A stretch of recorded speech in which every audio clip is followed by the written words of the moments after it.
Would you like to be a little bit more organized in your home?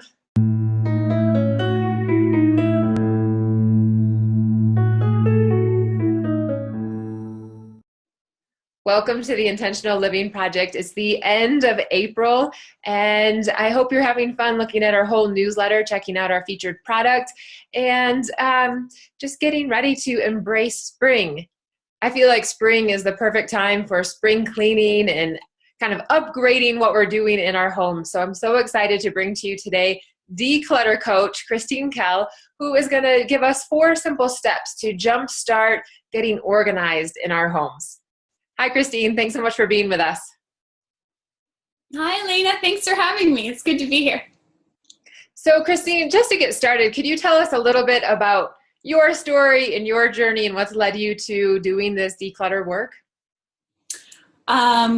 Back in 2011, I was working my corporate job that I'd had for like 10 years. And we had an office move coming up, like one person gets promoted and then someone else gets to, move into the corner office or whatever, so everyone was kind of shifting cubicles around and getting a little better space.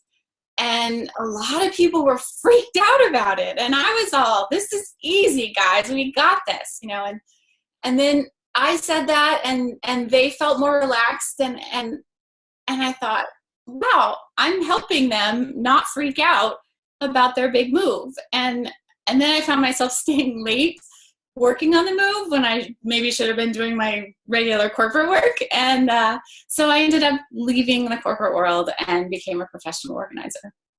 I did that for a couple years and again had another awakening where I realized that going in and organizing for people wasn't really helping them. I felt like, they would call me a month or two later and say it kind of had gone back to where it was before. So I realized I wasn't helping anyone by going in and organizing for them. So I went back and got more training because I felt unprepared to really help them with the emotional issues that were coming up during our organizing sessions. So I got certified as a transformational coach and am now a declutter coach. So I teach women how to organize their own spaces. So just like my grandfather used to tell me, if you give a man a fish, you feed him for a day. If you teach him to fish, then he is fed for a lifetime. So that's what I'm trying to do. I'm trying to teach people how to declutter and organize their own homes.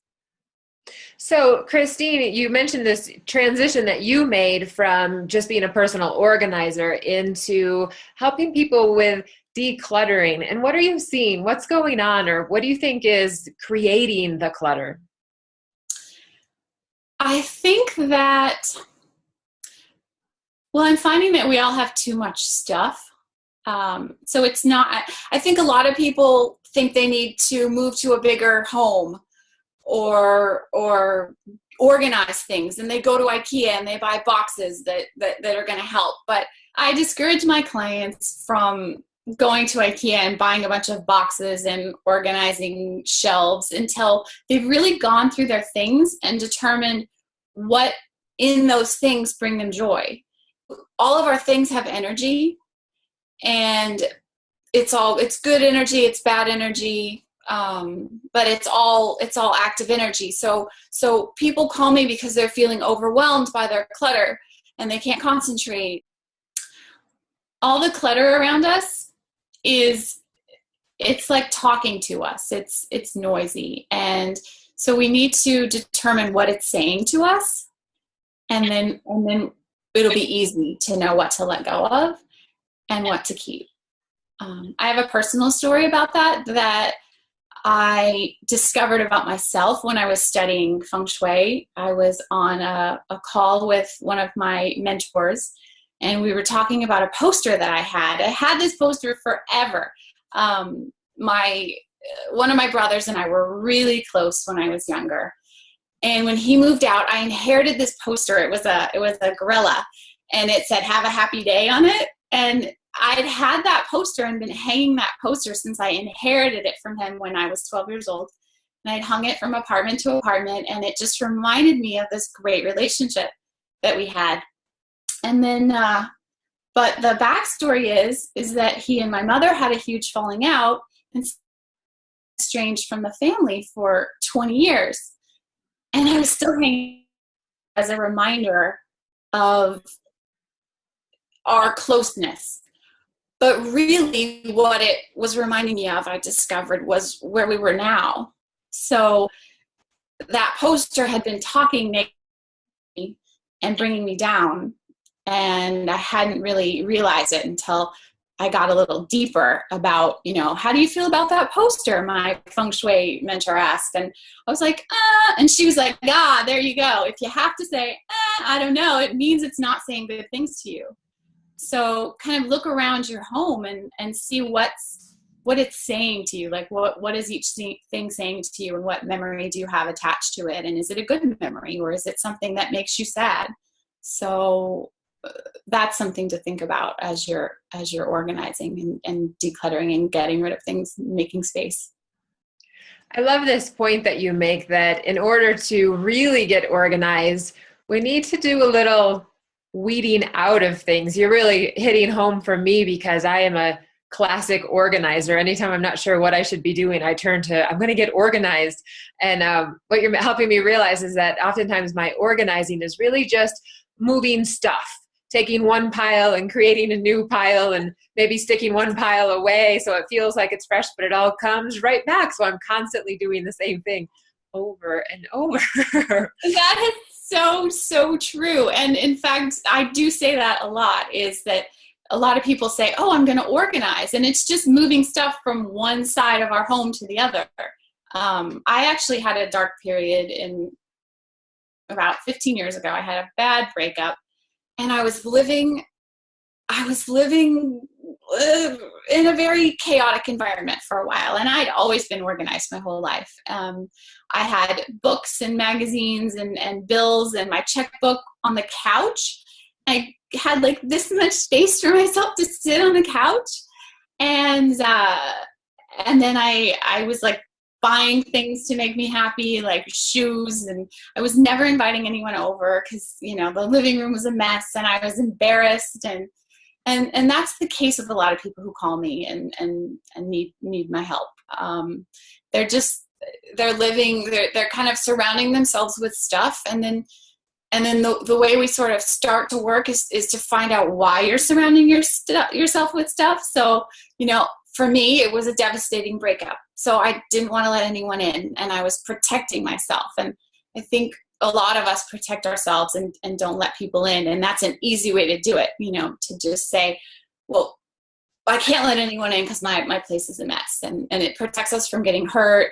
That makes a lot of sense to me. I've noticed that the times when it seems like my house sort of explodes, it's usually in parallel with something else going on in my life. Either I'm really busy, or Jacques used to work wilderness trips where he would be gone for a month. And it was crazy. During that month, our house would turn into this tornado. And I remember that I was just really lonely, and somehow my stuff became, my partnership in the absence of him being around. So I'm seeing what you mean, that there's some type of emotional connection to holding on to stuff or having too much stuff out about and around us and disorganized. So, Christine, so if other people are relating, but especially for me, tell me, what are the 4 simple steps that we can take to kind of jumpstart this process of decluttering and really getting organized? Okay, well, I would say I'd like to add a 5th one. So let's call it 5. Because the first one is more about your vision and visualizing what you want your home to look like, your ideal environment. So, your ideal environment may not be my ideal environment. When we have kids, it certainly is not the hotel we stayed in that one time in Miami, like that used to be my ideal, like, oh yes, I want it to look all mid-century modern and sparse and nothing on the table.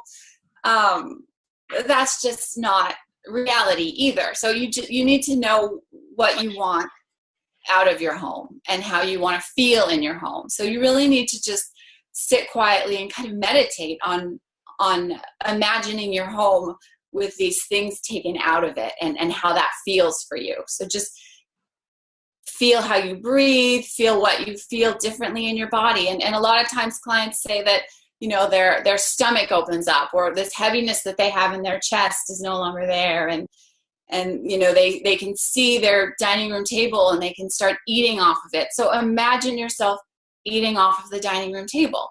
So once you start to imagine these things and how your life will be different, once you get what you want, it'll start to happen. The second thing I say, which is hilarious, is number 2, make your bed every day. I send this video from that retired Navy SEAL who talked to University of Texas about how making your bed can change the world.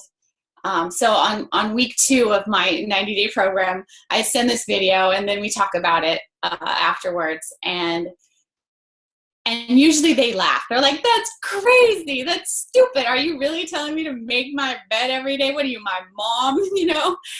And then the next week they come back to me and they're like, "You changed my life." If you make your bed every day, and it's just like this Navy SEAL guy talks about, you'll feel a sense of accomplishment because you've done one small task. Gives you energy. It takes 30 seconds, 60 seconds if you're all into your, you know, Navy corners or whatever. But I just have a duvet cover that I have to swish up into the air and the bed is made. And it makes such a difference. And I can't say. And the other thing about that is that when your bed is not made and you walk into your bedroom in the middle of the day, you notice the unmade bed. And that's kind of all you see. If you've made your bed, then you'll see the socks on the floor that didn't make it to the hamper, and you'll see the shoes that weren't put away, and you're more likely to take other actions. So it just sort of jumpstarts your day. So that's really helpful. I love this one. For some reason, the whole made bed thing was really important to me all of my life. It's something about my sleep. I never felt like I could get in bed and have a good night's sleep if the bed hadn't been made. I didn't like the, you know, sheets to be all bunched up. And anyway, my little sister, as a, you know, kid, she, you know, kind of had a scattered room and she could get in bed and kind of sleep at the end of it. It didn't matter for her. And if I noticed she had gotten into bed with her bed all like squished up, I'd make her get out of bed, make her bed for her, and then have her get back into it. That's great and hilarious. I actually did that just the other day. I forgot to make my bed, and then it was time to go to bed, and I had to make it first because it didn't feel right getting into an unmade bed. It just wasn't fresh or something. Yeah. Another thing about the bed is don't have things in bed with you. This is a little thing that I'd like to add for any single ladies out there. You know, I have a lot of clients who have paperwork in their beds and a Kleenex box on the other side of the queen size bed or whatever. And you want to make some room and make some space to invite love into your life. So if there's already stuff on that side of the bed, you're sending a message to the universe that you're good. You know, you've got your bed full. So that's just a side note that I hadn't intended on bringing up, but it occurs to me that it does come up a lot with my single clients. Number 3 is also a game changer. Empty your sink every night. Do your dishes, put them in the dishwasher. Waking up to a sink of dishes is so discouraging. So if you have your dishes done and your sink shined like Fly Lady, if you're bad at keeping house, like even a clean house, I learned a lot from Fly Lady, 15 years ago. It's flylady.net. She teaches you to clean your sink first thing. And it's a game changer. I can't tell you, to wake up with a bunch of dishes, that's like what you have to do first thing. It just slows down your day, and you might as well do them after dinner. Let's see, what else? Number 4, I would say start small. Don't, let's see. I would suggest starting with simple things like when it comes to organizing or, decluttering, look around, is there a candy wrapper on the coffee table or just things that need to be thrown away that are so simple, a used handkerchief on the nightstand. You can just run through your house with a timer on for 5 minutes and look around and see what needs to be thrown away. So grab a garbage bag and do that.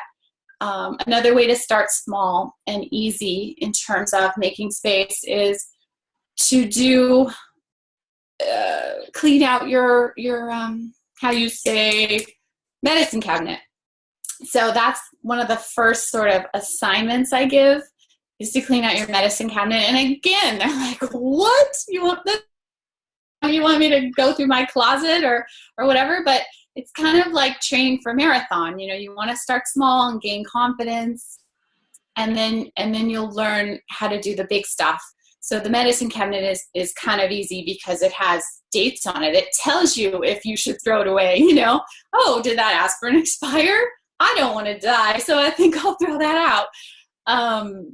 You want to get rid of those expensive French face creams that you bought, when you have that facial that you haven't used in 2 years, or duplicates of things that you don't like or made you break out, So cleaning out the medicine cabinet and giving it a great wipe down with some Windex or something, it's another boost of energy that will give you confidence to keep going. The pantry is also another easy thing because it has dates on it that tells you if it's expired. And if you didn't like that soup, then donate it. It's good to start small rather than start with old love letters. Yeah, I was going to say the medicine cabinet and the pantry, they don't tend to have a lot of emotional pull for me, where like you were talking about your brother's poster. There's a lot of sentimentality in that to think about, and do I really want to get rid of this? But the old can of tuna that got dented and I never really did eat it, like that's pretty easy to send away. Right. So you do those easy things, and then you feel your space expanding because you have more room and more space to find things, and then you discover that life gets easier, and then it makes it easier to do the hard stuff later. And the last thing is reward yourself when you do something. For instance, like I just got a funny message. Let's see. All right. So when you clean, my husband and I we're crazy spreadsheet people. I don't know if that makes any sense to you, but we have a savings spreadsheet, like if one of us spends $50 on groceries, then the other person has to put $50 into our house fund because we want to buy a house. So that's sort of how we're funding it. And so we also we add money to this house fund whenever we do an amazing cleaning job on the house. So if we like clean the stove, where you take off all the grills and grates and stuff in the stove, we put $20 in the house fund. So that's our goal, and that's what we want out of life is a house, because right now we're in a 400 square foot apartment. So that's what drives us. So find out what drives you and see how you can reward yourself for doing small things to make your home better. So, we get $20 when we sweep and mop the floors. We get $20 when we do the bathroom. So it's just a good way to keep us motivated. That's really fun. Paying yourself to do the work to fund your dream. Right. Yeah. So those are my kind of 5 things to get started. So it was, visualize what you want and how you want to live in your home. Make your bed every day. Get that kitchen sink clear so that when you wake up in the morning, it's bliss. And then start small. Try the medicine cabinet or the pantry. and then find a way to reward yourself. I love it. Christine, thank you so much for being with us today. Everybody, we want to hear from you. I'm really curious. How many of you do make your bed every day? And let us know what's going on for you with organization and clutter, and what works well for you, and where are some rooms you need some improvement as well. Thanks again for being with us, and everybody, we'll look forward to seeing you next week to kick off Optimal Health Week. Bye. Thanks. Have a great week.